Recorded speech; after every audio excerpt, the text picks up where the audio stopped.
No one of the tyrants before him brought any such achievements to completion, nor yet displayed such cruelty towards those who had become his subjects.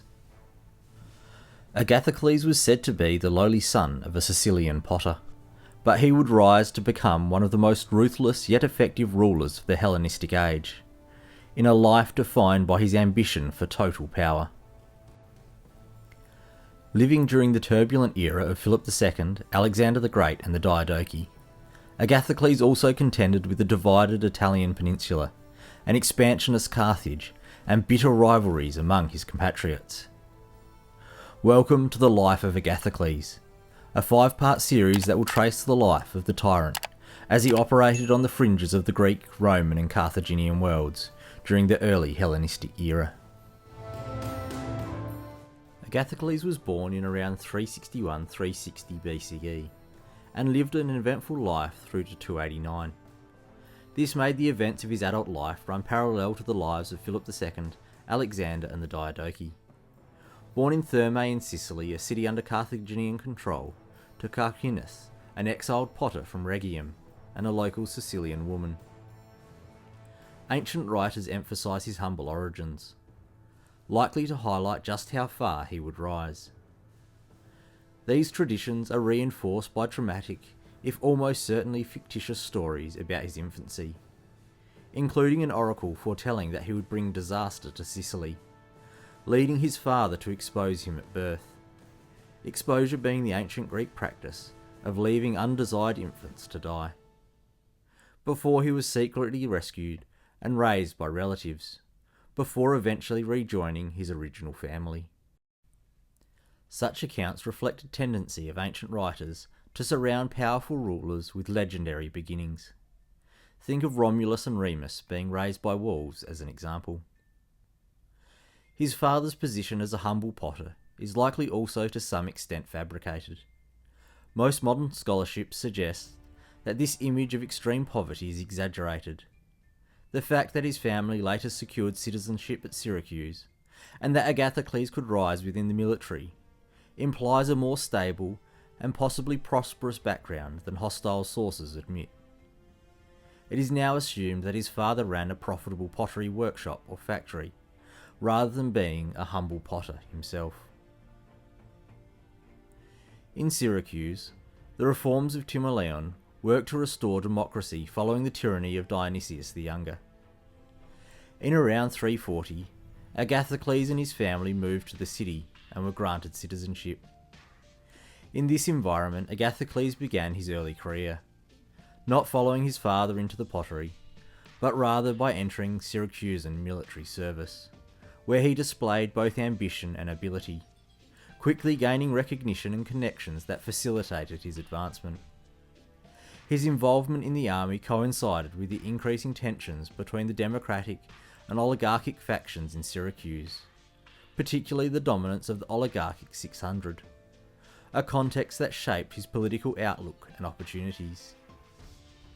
Early accounts depict him as aligning himself with the popular democratic elements against this oligarchic elite, a stance that, whether genuine or opportunistic, helped him build support but also brought conflict, including periods of exile, as the vagaries of political and personal fortune worked for and against him.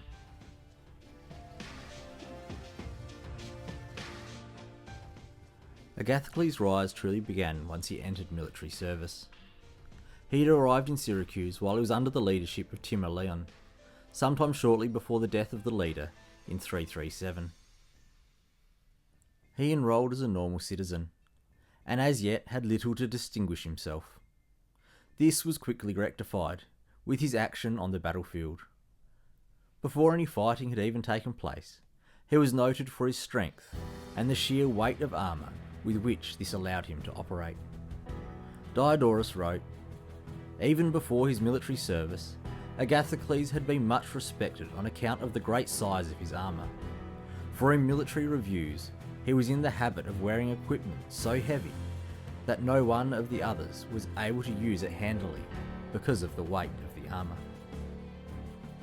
The upper estimation for the weight of Greek heavy infantry hoplite armour is at around 35 kilograms 70 pounds, Although by the late classical, early Hellenistic period, most hoplite formations were using lighter armour that allowed greater freedom of movement and was less tiring to use.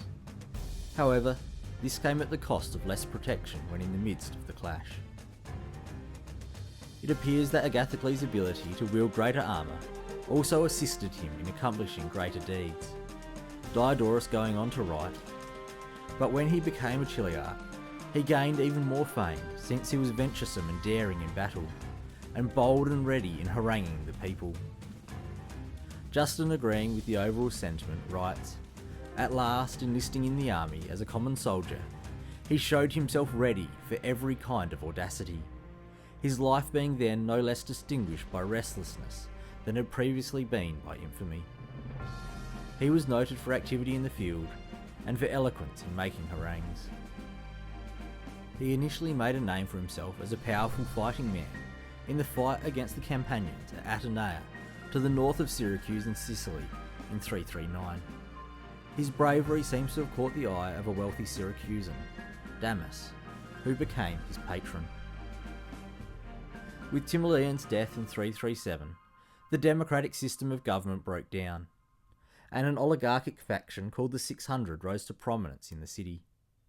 This cabal was opposed by a populist democratic faction. This rivalry would define much of Agathokles' early political life, as he chose to identify with the populist faction against the oligarchs. Following the death of Timoleon, Damis was appointed to lead a campaign against Trogus on the south-central Sicilian coastline. When a chiliarch, commander of 1,000, was killed in battle, Damis took the opportunity to replace the fallen man with his protege Agathokles. Damis then inadvertently helped the promotion of Agathokles by dying. Agathokles married his widow, inherited his wealth, instantly becoming one of the richest citizens of the city, and consequently a far more politically potent figure in Syracusan society. His growing public profile and blatant ambition would bring consequences. In a city divided by political factions and tight control and power, rising too quickly carried a heavy price. In about 330, or sometime after, the Bruttians, an Italian tribe, were attacking the Greek city of Croton, in Magna Graecia, that is, Greater Greece, a region that had been settled by Greek colonists in southern Italy and Sicily. At an unspecified date, likely in the 320s, Syracuse sent an army to assist them. Agathokles participated in this campaign, once again in the rank of chiliarch, while his brother held the rank of general. Once again he excelled himself in the battle, and he presumed he would get recognition for his action, with Diodorus suggesting he had earned it. However, the 600 oligarchs and their leaders, Sostratus and Heraclides, were unwilling to award and thereby assist a wealthy and rising political rival. Offended by this snub, Agathokles took a real risk and tried to foment a rebellion against them and accused them of trying to establish a tyranny. This ploy backfired badly, and as a result, the leaders of the 600 returned to Syracuse in an even more powerful position, while Agathokles and those who agreed with him were forced into exile in Italy. Unable to return to Syracuse, Agathokles and many of his fellow exiles stayed in and around Croton. Equally unable to keep out of trouble, Agathokles again took a great personal gamble and tried to establish himself as a leader of that city in around 325. Once again, the gamble did not pay off, and after an unsuccessful bid, he was again driven into exile. Agathokles went to Tarentum, where he enrolled as a mercenary in the services of the city. Again he is noted for daring, before again being suspected of having a revolutionary design against the rulers. Because of this, he was, again, driven into exile. In circa 322, the oligarchs of Syracuse, under the leadership of Sostratus and Heraclides, attacked Rhegium, Agathokles' father's home city. While in exile, Agathokles had gathered a band of other outcasts. With this band, he took the opportunity to confront the oligarchs directly, and this time the gamble paid off, and he was able to save the city and quash the oligarchs' designs. His time in exile had not diminished his lust for power, and he would not sit quietly as he rejoined public life in the city. Not only was Sostratus expelled, but the rest of the 600 lost their place in the city as well. The oligarchs, in a similar vein to Agathokles, did not merely accept their expulsion, and as a result, a conflict arose between the oligarchs and those who supported Agathokles' supposedly democratic, populist ideals. Not everything went Agathokles' way, and the Carthaginians came out in support of the oligarchs. Although being based in North Africa, the Carthaginians had, like the Greeks, established colonies in Sicily, although they were in the west of the island. This led to a series of pitched battles throughout Sicily, and Agathokles, sometimes as a soldier, and at other times in positions of command, again demonstrated his military prowess and risk-taking nature. Diodorus uses an occurrence at the city of Geschichte as an example, writing, "Once the Syracusans were encamped near Geschichte, he stole into the city at night with 1,000 men. But Sostratus, with a large force in battle arrayed, appeared suddenly, routed those who made their way in, and struck down about 300 of them. When the remainder tried to escape through an uncertain narrow passage, and had abandoned hope of safety, Agathokles unexpectedly saved them from danger. Fighting most brilliantly of all, he had received 7 wounds, and because of the quantity of blood he had lost, he was weak in body. But, when the enemy were upon them, he ordered the trumpeters to go out to the walls on each side, and sound the signal for battle. When they quickly carried out the order, those who had sallied out from Geschichte to give aid were not able to learn the truth because of the darkness, but supposing that the remaining force of the Syracusans had broken in on both sides, they abandoned further pursuit, divided their forces into 2 parts, and went quickly to meet the danger, running towards the sound made by the trumpeters. In this situation, Agathokles and his men gained a respite from fighting, and came safe to their fortified camp in complete security. Thus, on this occasion, by outwitting the enemy in this way, he not only saved his own companions by a miracle, but also 700 of the allies. The ongoing fighting seems to have had no conclusive result. The Syracusans, understandably, wanted an end of what was effectively a civil war, and sent to their mother city of Corinth for an official to come and mediate between the populist democrats and the oligarchs. Agathokles was sent, and was voted full powers to settle the matter. He suspected Agathokles of seeking to establish himself as tyrant, and in response welcomed Sostratus and the oligarchs back into the city, and once again exiled Agathokles. Diodorus reports that Agathokles wanted to deal with Agathokles once and for all, and sent men to track him down at night and kill him. But again, Agathokles was able to survive by his own cunning. But Agathokles, who had shrewdly guessed the intention of the general, selected from his slaves the one who was most like himself in stature and face, and by equipping him with his own armour, horse, and even his own clothing, he deceived those who had been dispatched to kill him. As for himself, he put on rags, and by avoiding the roads completed the journey.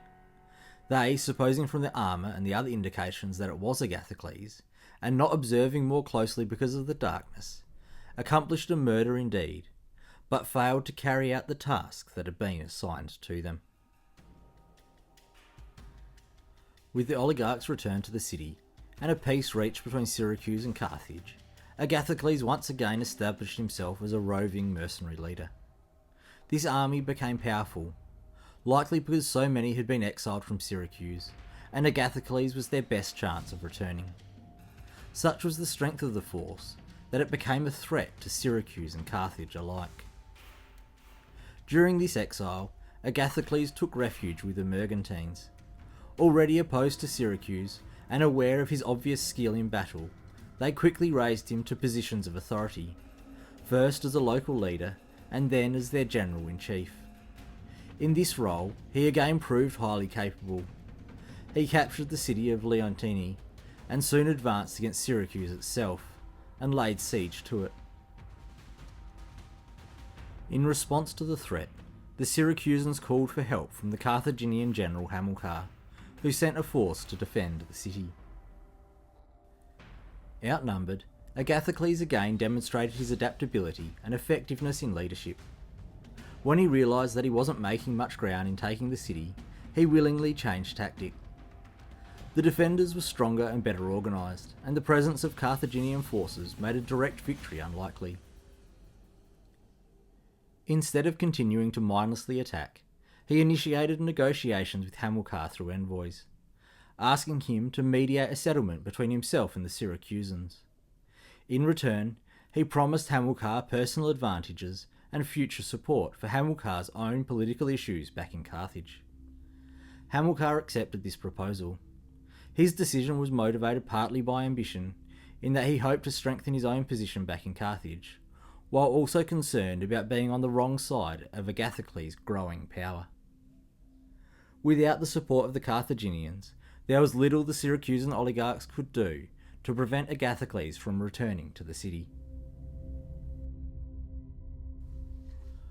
Returning to the city with a mercenary army loyal to himself, Agathocles was an obvious threat to the current government. In an effort to curb his ability to upset the apple cart, Agathocles was required to swear loyalty to the constitution, but was, nevertheless, appointed to significant authority as general and protector of the peace.